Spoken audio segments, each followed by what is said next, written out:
Hello dear students.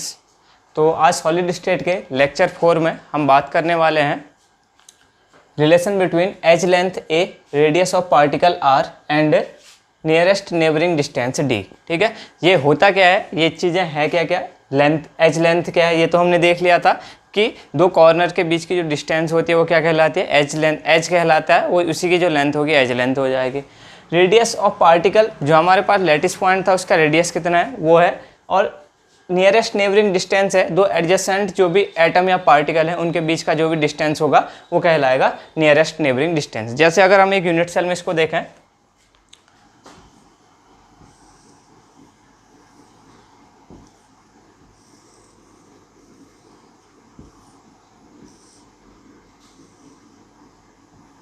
तो होता क्या है कि जो भी यूनिट सेल होती है, वैसे तो हम क्या दिखाते हैं, छोटे छोटे पार्टिकल्स दिखाते हैं, लेकिन इतने छोटे पार्टिकल होते नहीं है। क्या होते हैं, पार्टिकल्स काफ़ी बड़े बड़े होते हैं और क्लोजली पैक्ड होते हैं। मतलब ऐसे ये जो लाइनें हम रिप्रेजेंट करते हैं, एक्चुअल में ऐसी लाइनें क्रिस्टल के अंदर होती नहीं है या यूनिट सेल के अंदर होती नहीं है। क्या होती है, एक बॉल, जो बॉल टाइप की है वो बहुत ही क्लोजली पैक्ड रहती हैं। उसको हम बोलते हैं पैकिंग होना, किसी भी क्रिस्टल सिस्टम का पैकिंग बोलते हैं। ठीक है, तो इसका मतलब ये है कि ये जो हम लाइंस दिखा रहे हैं, एज दिखा रहे हैं, इतनी ऐसी लाइंस नहीं होती, बिल्कुल बहुत बड़ी बड़ी यहाँ पर एटम्स होंगे, बहुत बड़े बड़े एटम्स होंगे, तो क्लोजली पैक्ड रहते हैं। तो अगर हम एज लेंथ की बात करें तो देखें, हम अगर माना दो पार्टिकल्स हैं काफ़ी पास पास लगे हुए हैं, ऐसे एक पार्टिकल ये है और एक पार्टिकल ऐसे दूसरा पार्टिकल यहाँ पर लगा हुआ है,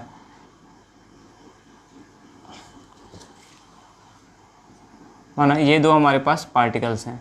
ठीक है, तो देखिए ये दो पार्टिकल आपस में अगल बगल बिल्कुल एकदम सेम शेप के बनाने हैं, वैसे ये थोड़ा सा ऊपर नीचे हो जा रहे हैं लगभग इस टाइप में। तो क्या है, यहाँ से ये इसके सेंटर से और इसके सेंटर की जो बीच की डिस्टेंस है उसको हम क्या बोल रहे हैं, डिस्टेंस, नियरेस्ट नेबरिंग डिस्टेंस। दो एटम के बीच के जो डिस्टेंस है वो क्या है, डी से रिप्रेजेंट कर रहे हैं, और इसी को हम क्या बोल रहे हैं, नियरेस्ट नेबरिंग डिस्टेंस। अब देखिए रेडियस ऑफ पार्टिकल क्या है, जैसे ये एक पार्टिकल है, इसका रेडियस आर हो गया, और ये दूसरा पार्टिकल है, इसका रेडियस क्या हो गया, आर। यहाँ से यहाँ तक के डिस्टेंस इसकी रेडियस, और यहाँ से यहाँ तक के डिस्टेंस इसकी रेडियस होगी। और थर्ड चीज़ है एज लेंथ। एज लेंथ क्या हो जाएगी, ये पूरी यहाँ से यहाँ तक की जो डिस्टेंस है वो क्या कहलाती है, एज लेंथ, जिसको हम किससे रिप्रेजेंट करते हैं, ए से। तो ये जो डिस्टेंस है, ये जो डिस्टेंस है यहाँ से यहाँ तक का, वो क्या है, वो ए है। ठीक है, अब हमने ये कहाँ पर दिखा रखा है, जब हमने एक सिंपल क्यूबिक यूनिट सेल ले रखा है। ऐसे ही पार्टिकल्स कहाँ पर हो सकते हैं, बॉडी सेंटर पे भी हो सकते हैं, फेस के सेंटर पे भी हो सकते हैं। अभी फिलहाल हम कॉर्नर पे लेके चल रहे हैं, तो इसका मतलब ये किस टाइप का स्ट्रक्चर है, एससीसी टाइप का स्ट्रक्चर है, सिंपल क्यूबिक यूनिट सेल, जहाँ पर क्या रहते हैं, एटम्स केवल कॉर्नर्स पे रहते हैं। ठीक है, तो ये जो हमने ले रखा है क्यूबिक स्ट्रक्चर, वो कौन सा है, एससीसी। तो पहला हम जो देख रहे हैं वो फॉर एससीसी देख रहे हैं, for SCC. Simple cubic unit cell में एज लेंथ के बीच में, यानी कि ये जो डिस्टेंस है ए वो, और रेडियस ऑफ पार्टिकल आर, और नियरेस्ट नेबरिंग डिस्टेंस जो डी है उसके बीच में क्या रिलेशन होता है। ठीक है, एज लेंथ जो है हमारे पास, उसके कुछ एक दो और नाम होते हैं, जैसे सेल पैरामीटर भी बोला जाता है। ठीक है, सेल पैरामीटर होता है। ऐसे ही हमारे पास जो नियरेस्ट नेबरिंग डिस्टेंस है उसको हम बोलते हैं इंटर आयनिक डिस्टेंस, या डिस्टेंस ऑफ क्लोजेस्ट अप्रोच भी बोला जाता है। ठीक है, कुछ ऐसे नाम से भी आ सकता है क्वेश्चन। तो देखिए, अगर हम एससीसी के लिए इनके बीच का रिलेशन निकालना चाहें तो यहाँ पर से हमें क्या दिख रहा है, जो डिस्टेंस है वो कितना है, आर प्लस आर, यानी कि डी, जो डी है वो क्या है, 2r के इक्वल है। तो for SCC d is equal to क्या है, 2r। ठीक है, और एक चीज़ और देख लें, ए इक्वल टू भी क्या है, 2r ही है। ए इज इक्वल टू क्या है, 2r। यहाँ पर क्या है, जितनी डिस्टेंस ए वाली है उतनी डिस्टेंस डी भी है, तो डी भी आर प्लस आर यानी कि 2r है, और ए भी क्या है, आर प्लस आर यानी कि 2r है। तो यहाँ पर से हम कह सकते हैं कि फॉर एससीसी क्या होता है, डी इज इक्वल टू ए होता है। ठीक है, तो पहला रिलेशन आ गया हमने सिंपल क्यूबिक यूनिट सेल के लिए निकाला है। ऐसे ही देखिए, यहाँ पर हमने केवल दो पार्टिकल्स दिखाए, 8 के 8 कॉर्नर पे, अदर जगह भी पार्टिकल्स ऐसे होंगे, लेकिन हम एक ही जगह पर देख करके रिलेशन निकाल रहे हैं। ऐसे करके पार्टिकल्स और जगह पे प्रेजेंट रहेंगे, 8 के 8 कॉर्नर पे ऐसे पार्टिकल्स प्रेजेंट रहेंगे। तो यहाँ पर से हमें पता चल रहा है कि एससीसी के लिए डी इज इक्वल टू जो होता है वो 2r होता है, और ए इज इक्वल टू भी 2r होता है, और डी इज इक्वल टू ए आ जाएगा यहाँ पर से। तो ये तो सिंपल सा आ गया, एससीसी की बात होगी। अब इसके अलावा हमारे पास बीसीसी और एफसीसी भी होते हैं, उसका अब इसके बाद देखते हैं।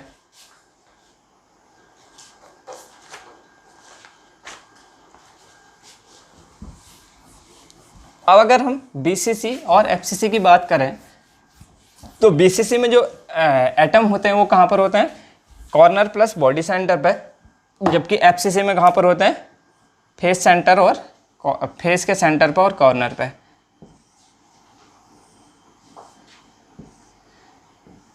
तो यहाँ पर क्या रहता है, यहाँ पर हम अगर BCC की बात करें तो एक बॉडी के सेंटर पे एटम होगा और कॉर्नर्स पे होंगे। जैसे माना अगर हम यहाँ पर दिखाना चाहें, एक बॉडी के सेंटर पे और 8 के 8 कॉर्नर्स पे एटम होंगे। तो ये किसके लिए होगा, ये वाला होगा BCC के लिए स्ट्रक्चर, ठीक है, जहाँ पर हमने बॉडी सेंटर वाले को भी रिप्रेजेंट किया है। ऐसे ही सिमिलरली किसके लिए होगा, FCC के लिए कैसा होगा, FCC के लिए अगर हम बनाना चाहें तो कुछ ऐसा होगा।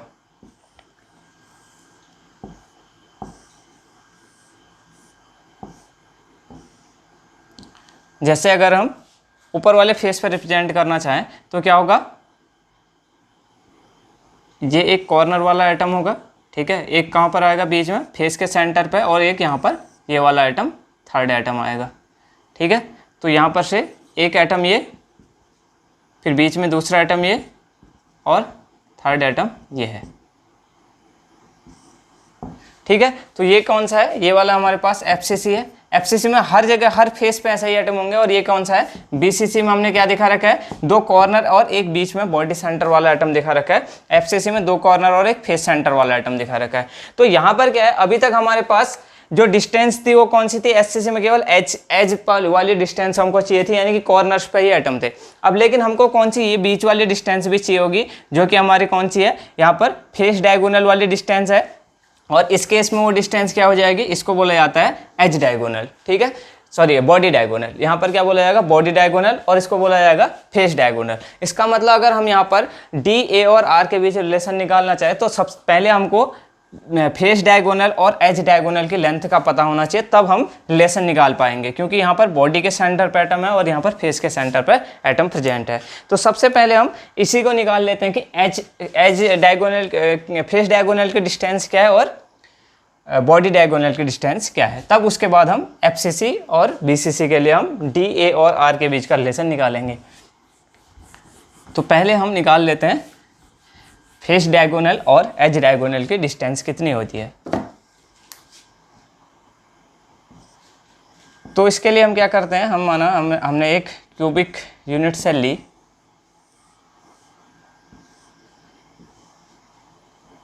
तो यहाँ पर से हम क्या कर रहे हैं, हमें एक तो डिस्टेंस चाहिए ये वाली, एक तो हमें चाहिए डिस्टेंस फेस डायगोनल वाली। जैसे फ्रंट फेस अगर हम ये वाला माने तो एक तो ये डिस्टेंस चाहिए, फ्रंट फेस का फेस डायगोनल ये वाला चाहिए, और एक कौन सा चाहिए, बॉडी डायगोनल, ठीक है। बॉडी डायगोनल BCC के लिए चाहिए और फेस डायगोनल किसके लिए चाहिए, FCC के लिए। तो हम यहाँ पर से क्या कर रहे हैं, एक पीछे वाले कॉर्नर और आगे वाले कॉर्नर को ऐसे मिलाते हुए ये हमारे पास बॉडी डायगोनल आ जाएगा,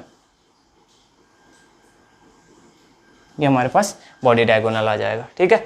अब देखिए, तो अब यहाँ पर से हम क्या करें, अगर माना हम इसको यहाँ पर नेमिंग कर दें A, B, C, D, E, F, G और H, ठीक है। तो यहाँ पर से अगर हम नेमिंग कर दिया हमने, तो अब यहाँ पर हम पाइथागोरस थ्योरम के अकॉर्डिंग यहाँ पर से ये वाली डिस्टेंस और ये वाली डिस्टेंस हम यहाँ पर से कैलकुलेट कर लेंगे।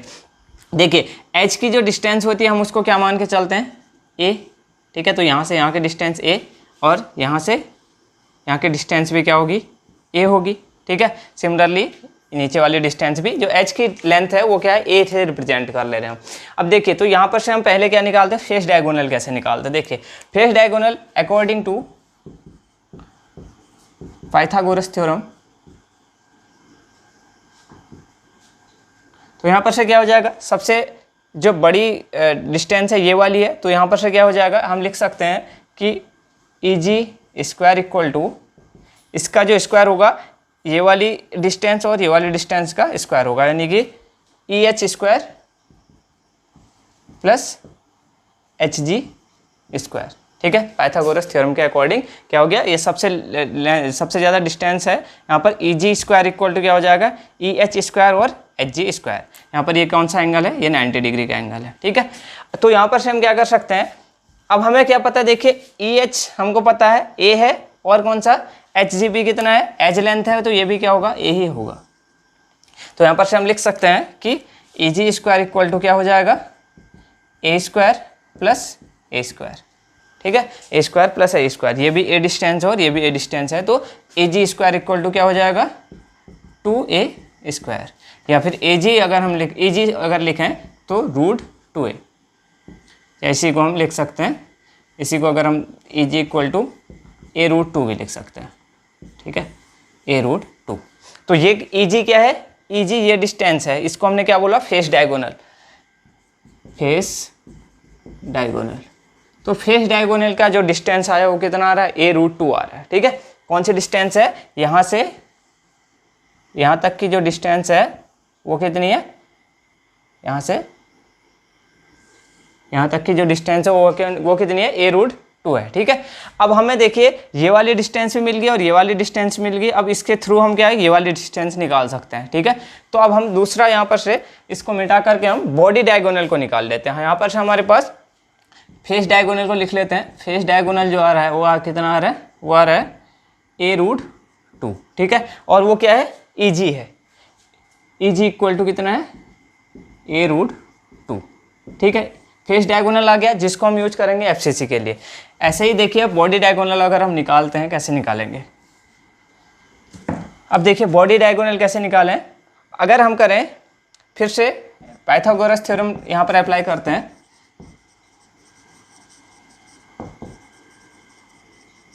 तो देखिए यहाँ पर ये वाली डिस्टेंस ज़्यादा होगी, तो इसका हम क्या कर लेंगे, क्योंकि बॉडी डायगोनल क्या होगा, फेस डायगोनल से ज़्यादा डिस्टेंस पर होता है, ठीक है। अगर आप कमरे पे इमेजिन करें तो दो अपोजिट कॉर्नर के बीच की डिस्टेंस ज़्यादा होगी इन कंपेयर टू एक फेस के डायगोनल के। तो यहाँ पर से देखिए ए जी स्क्वायर इक्वल टू क्या हो जाएगा, ये वाली ए ई स्क्वायर प्लस कौन सा, ये वाला ट्राइंगल, तो ये वाला बन रहा है ना अभी, ए, या लिख सकते हो इन ट्राइंगल कौन सा, ए ई जी, और इससे पिछला वाला ट्राइंगल कौन सा था, ई एच जी, ठीक है। इससे पिछला वाला हमने जब फेस डायगोनल निकाला था तो ई एच जी से निकाला था, अभी हम निकाल रहे हैं ए जी ई से।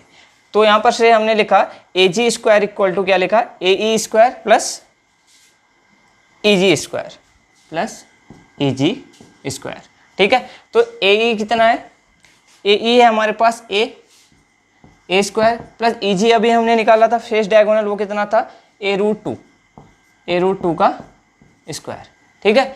अच्छा अब देखिए अब हम क्या कर सकते हैं, ए जी स्क्वायर इक्वल टू क्या हो जाएगा, ए स्क्वायर प्लस ए स्क्वायर, और यहाँ पर इसका स्क्वायर हो जाएगा तो ये कितना आ जाएगा, 2, ठीक है। तो यानी क्या आ जाएगा, ए जी स्क्वायर इक्वल टू क्या आ जाएगा, 3, ये 2a स्क्वायर हो गया, तो यहाँ पर से 3a स्क्वायर हो गया, ठीक है। अब क्या करें हम, ए जी इक्वल टू क्या आ जाएगा, √3a, या इसको क्या लिख सकते हो, ए जी इक्वल टू a√3। तो यहाँ पर से अब हमें दो चीज़ें मिल गई हैं, एक तो क्या मिल गया, फेस डायगोनल जो कितना है a√2, और ये क्या मिला हमको, ए जी क्या मिला, ये हमारे पास है बॉडी डायगोनल,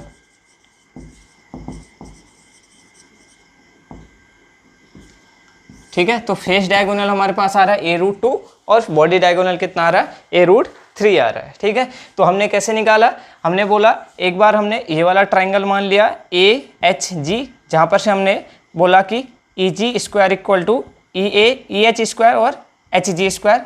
जब हमने फेस डायगोनल निकालना था तो हमने ये वाली डिस्टेंस निकाल ली, जैसे ये वाली डिस्टेंस निकाल ली तो फिर हमने दूसरा ट्राइंगल लिया ए ई जी, यहाँ पर से हमने बोला कि A G square equal to E G square plus E A square plus E G square, ठीक है। तो यहाँ पर से हमने बॉडी डायगोनल और फेस डायगोनल दोनों को हमने क्या कर लिया, निकाल लिया। तो यहाँ पर से इतनी चीज़ें होने के बाद अब हमारे पास ये इजी हो गया कि कैसे हम BCC और FCC के लिए क्या कर सकें, D, A और R के बीच का रिलेशन निकाल सके, यानी कि H length, radius of particle and distance of closest approach, ठीक है, या फिर बोल सकते हैं नियरेस्ट नेबरिंग डिस्टेंस। अब देखिए तो यहाँ पर से क्या आ रखा है, फेस डायगोनल जो आ रखा है वो कितना आ रखा है, a√2, और जो बॉडी डायगोनल आ रखा है वो आ रखा है A√3। ठीक है, तो दो चीज़ें हमको यहाँ पर से याद रखनी है जिसको हम अभी यूज करते हैं। अब देखिए, जैसे अब अगर हम अब निकालना चाहें फॉर BCC के लिए, ठीक है, तो इनके बीच में रिलेशन हम किसके निकाल रहे हैं, फॉर BCC के लिए निकाल रहे हैं। तो देखिए BCC का क्या है, BCC में कहाँ पर एटम है, कॉर्नर पे और बॉडी के सेंटर पे, कॉर्नर पे और बॉडी के सेंटर पे। ठीक है, तो इसको हम कैसे बना सकते हैं, देखिए ये हमारे पास एक एटम है बॉडी के सेंटर पे, एक यहाँ पर कॉर्नर में दिखा दिया, एक यहाँ पर कॉर्नर में हमने दिखा दिया। ठीक है, अदर जगह भी दिखा सकते हैं ऐसे ही, हम केवल 3 एटम लेके चल रहे हैं, और जगह भी होंगे, यहाँ कॉर्नर्स पे भी होंगे, यहाँ पर भी होंगे, यहाँ पर भी होंगे, ऐसे भी होंगे, तो एक ही जगह पर हम सॉल्व कर रहे हैं। तो देखिए, तो यहाँ पर से देखिए, तो क्या होगा, देखिए यहाँ पर से इस पॉइंट की डिस्टेंस जो हो जाएगी वो r हो जाएगी। ठीक है, और यहाँ से यहाँ की डिस्टेंस फिर से r होगी, यहाँ से यहाँ की डिस्टेंस r होगी, और यहाँ से यहाँ की डिस्टेंस भी r होगी, क्योंकि r क्या है, रेडियस ऑफ पार्टिकल है। ठीक है, तो यहाँ पर से इस रेडियस, इस एटम की रेडियस ये, और इस एटम की ये आधी रेडियस ये, आधी रेडियस ये, और यहाँ से यहाँ तक की r डिस्टेंस हो जाएगी, क्योंकि हमें बॉडी डायगोनल चाहिए तो ये 4r आ जाएगा। ठीक है, तो यहाँ पर से क्या करें हम, यहाँ पर से अगर हम लिखना चाहें कि एक चीज़ करते हैं हम कि नियरेस्ट नेबरिंग डिस्टेंस क्या होती है, d कहाँ से कहाँ तक की डिस्टेंस होती है, दो एटम के सेंटर के डिस्टेंस, तो ये वाली डिस्टेंस क्या हो जाएगी, d।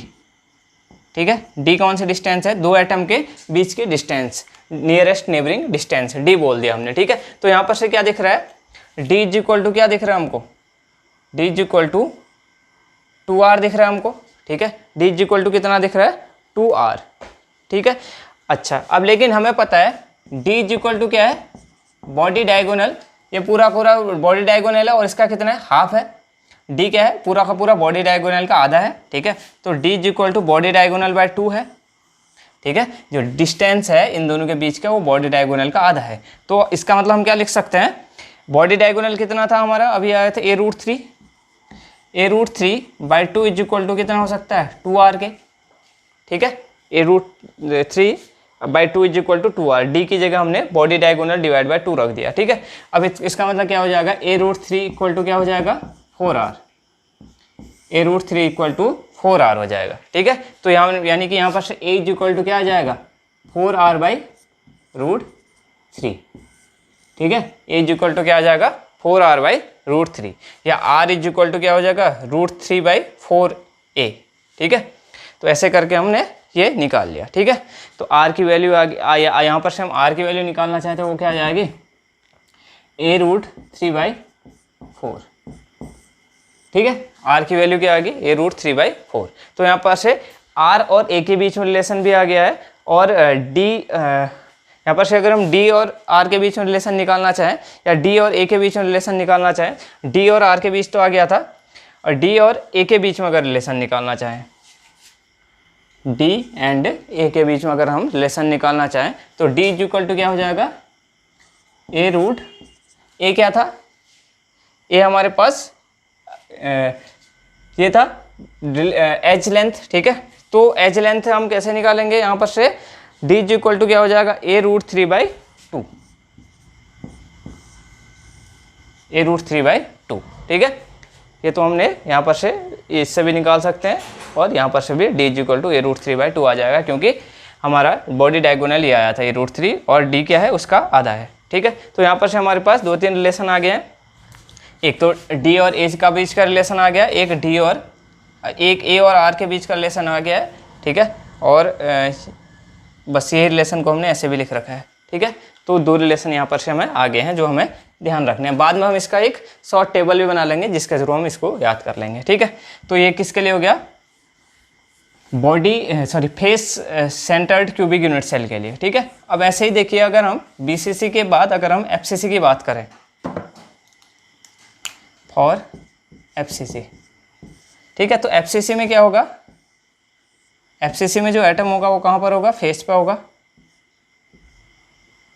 ठीक है, तो कोई भी फेस ले सकते हैं हम, माना ऊपर वाला ही फेस लें, ये फेस के थोड़ा सा इसको बड़ा बना ले अगर हम,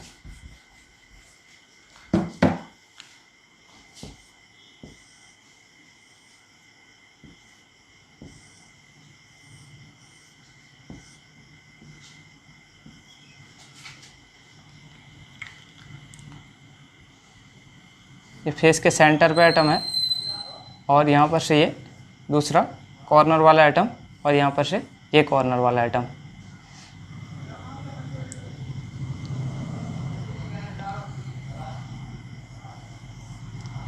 ठीक है, तो ये 3 एटम है, 3 एटम है यहाँ पर, और उनमें क्या है, 2 कॉर्नर पे है और एक बीच में हमने फेस पे ले रखा है। तो यहाँ पर से देखिए इनके सेंटर से यहाँ की डिस्टेंस क्या हो जाएगी r, फिर यहाँ से यहाँ तक की डिस्टेंस फिर से r, यहाँ से यहाँ तक की डिस्टेंस फिर से r, और यहाँ से यहाँ तक की डिस्टेंस फिर से r हो जाएगी। ठीक है, तो यहाँ पर से हमें बॉडी डायगोनल दिख रहा है। ठीक है, बॉडी डायगोनल कितना था हमारे पास, a√3 था। ठीक है, तो अब हम क्या करेंगे, तो यहाँ पर से फिर से d देखें, तो d क्या है,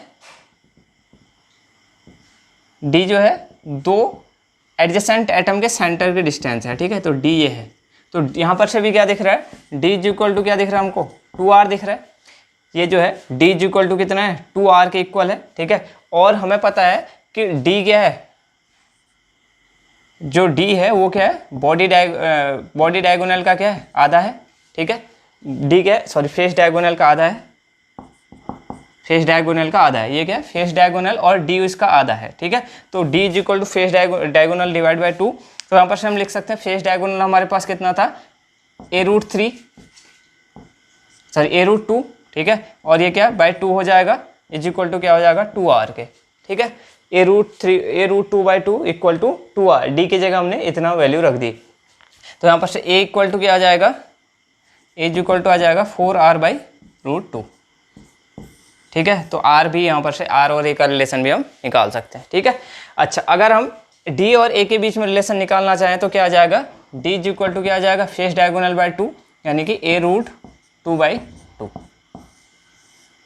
ठीक है, तो यहाँ पर से हमने 2 रिलेशन इसके लिए भी निकाल दिए, a और r के बीच का रिलेशन और d और a का बीच का रिलेशन। ठीक है, तो ये हमारे पास 3 टाइप के क्यूबिक क्रिस्टल थे जो जिनका हमने क्या निकालना था, d, a और r के बीच का रिलेशन। d क्या था हमारे पास, नियरेस्ट नेबरिंग डिस्टेंस। ठीक है, और a क्या था, एज लेंथ का डिस्टेंस, और रेडियस ऑफ पार्टिकल क्या था, r था।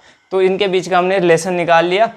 अब इसका यूज हम कहाँ पर करेंगे, आगे हम जब पैकिंग फ्रैक्शन को देखेंगे कि कौन सा क्यूबिक सेल में कितना ज़्यादा पैकिंग होती है, वहाँ पर हम इसका यूज करेंगे। ठीक है, तो इतनी बातें यहाँ पर से आ गई। अब हम देखते हैं एक शॉर्ट तरीका बना लेते हैं जिसके थ्रू हम क्या करें, डी, ए और आर के बीच का रिलेशन याद कर सकें।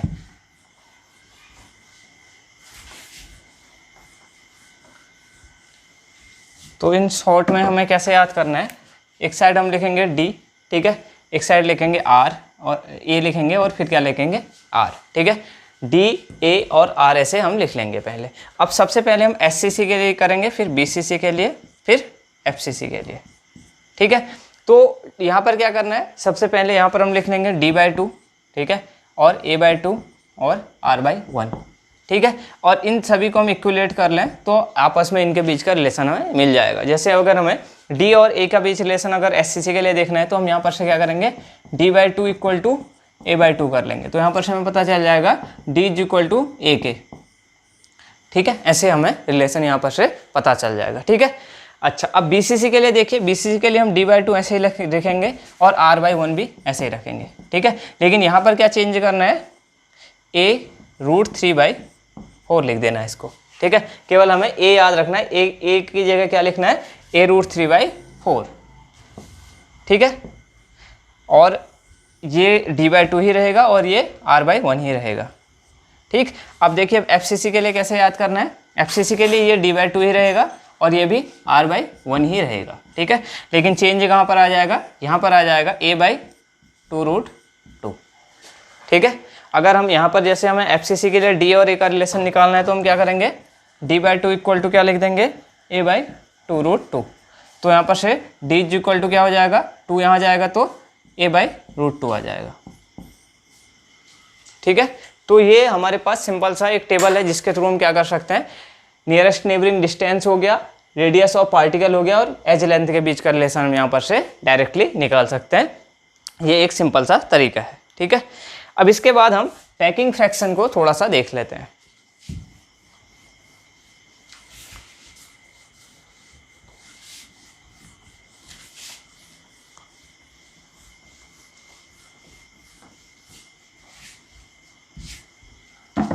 जो अगला हमारा टॉपिक है वो है पैकिंग फ्रैक्शन, या फिर हम इसको बोलते हैं packing factor,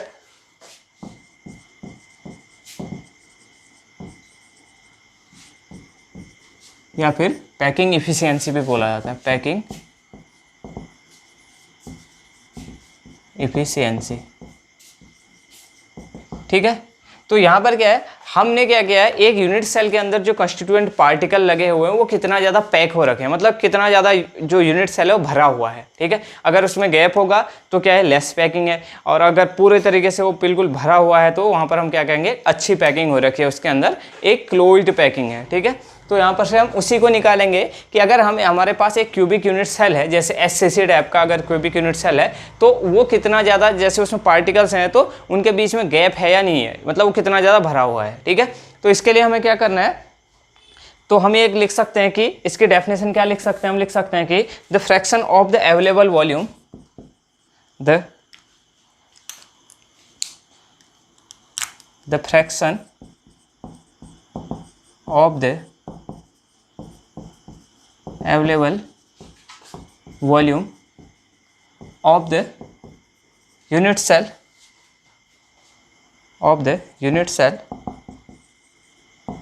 that has been occupied by the lattice point। जैसे हमारे पास टोटल वॉल्यूम जो होगा यूनिट सेल का, ठीक है, यूनिट सेल का जितना पूरा का पूरा वॉल्यूम है, जैसे एक रूम है, रूम में क्या है, अगर हम उसमें बड़ी बड़ी 100 फुटबॉल डाल दें तो इसका मतलब क्या, पैकिंग फ्रैक्शन ज़्यादा है, अच्छे से पैकिंग हो रखी है, और उसी में अगर हम 10 फुटबॉल डालें तो क्या होगा, पैकिंग एफिशिएंसी कम हो जाएगी, तो वहाँ पर क्या है, लेस पैकिंग है, ठीक है। तो हम क्या करें, टोटल जितना अवेलेबल सरफेस वॉल्यूम है, टोटल जितना वॉल्यूम अवेलेबल है यूनिट सेल का, उसमें से कितना स्पेस जो है क्या कर रखा है, यूनिट सेल ने ऑक्यूपाई कर रखा है, वही क्या है, उसका पैकिंग एफिशिएंसी है, ठीक है। तो इसका मतलब हम क्या लिख सकते हैं, packing efficiency P is equal to क्या हो जाएगा, volume occupied by lattice point upon volume of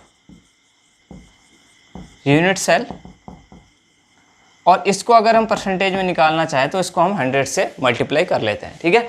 मतलब 100% में से कितना परसेंट ऑक्यूपाई हो रखा है, तो हम क्या करें, उसमें ऑक्यूपाई कौन हो रहा है यूनिट सेल के अंदर, लैटिस पॉइंट, ठीक है, जो क्या होते हैं कि स्पेयर होते हैं बॉल टाइप के, और वॉल्यूम नीचे किसका आ रहा है, यूनिट सेल हम किसको मानते हैं, क्यूब टाइप का मान के चलते हैं, ठीक है। तो हमने क्या कहा, volume occupied by the lattice point और volume of the unit cell, ठीक है, इंटू 100 कर लिया, ठीक है।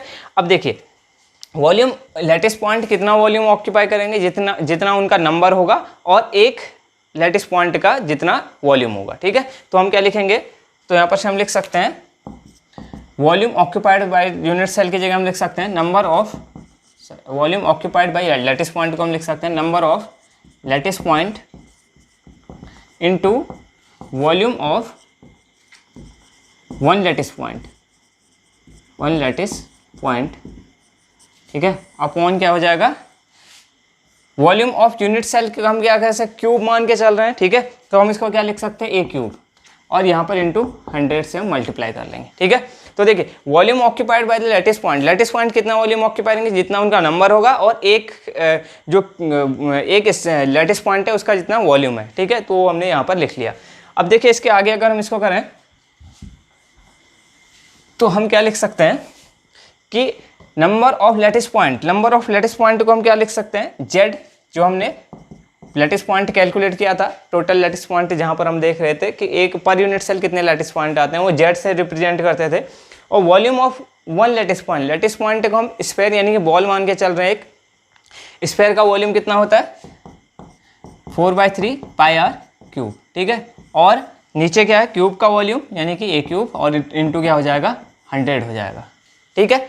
तो इसको अगर हम आगे कन्वर्ट करना चाहें तो 4 को 100 से मल्टीप्लाई कर लें तो क्या हो जाएगा, 400/3 कर लें, ठीक है। और इसको यहाँ पर मल्टीप्लाई कर लें, जेड पाई कर लें r cube upon a cube, ठीक है। तो आगे हम क्या करें, इसको और मॉडिफाई करें तो ये हो जाएगा 400/3 जेड पाई आर बाई ए का क्यूब, ठीक है। तो ये टोटल पैकिंग एफिशिएंसी का फॉर्मूला हो जाएगा 400/3 जेड पाई आर बाई ए का क्यूब, जहाँ पर क्या है, जेड क्या है, किसी पर यूनिट सेल में कितने नंबर ऑफ एटम्स आते हैं, जो हमने अब पिछले लेक्चर में कैलकुलेट किया था, वो जेड है। और आर और ए का रिलेशन हमने अभी देखा था, ठीक है। एससीसी, बीसीसी और एफसीसी के लिए, तीनों के लिए हमने आर और ए का रिलेशन हमने चेक किया था। और यहाँ पर से फिर अब हम क्या करते हैं, सभी एससीसी, बीसीसी और एफसीसी को हम क्या करते हैं, उनका पैकिंग फ्रैक्शन या कितना वो भरा हुआ है वो कैलकुलेट कर लेते हैं, ठीक है। देखिए कैसे कैलकुलेट करेंगे।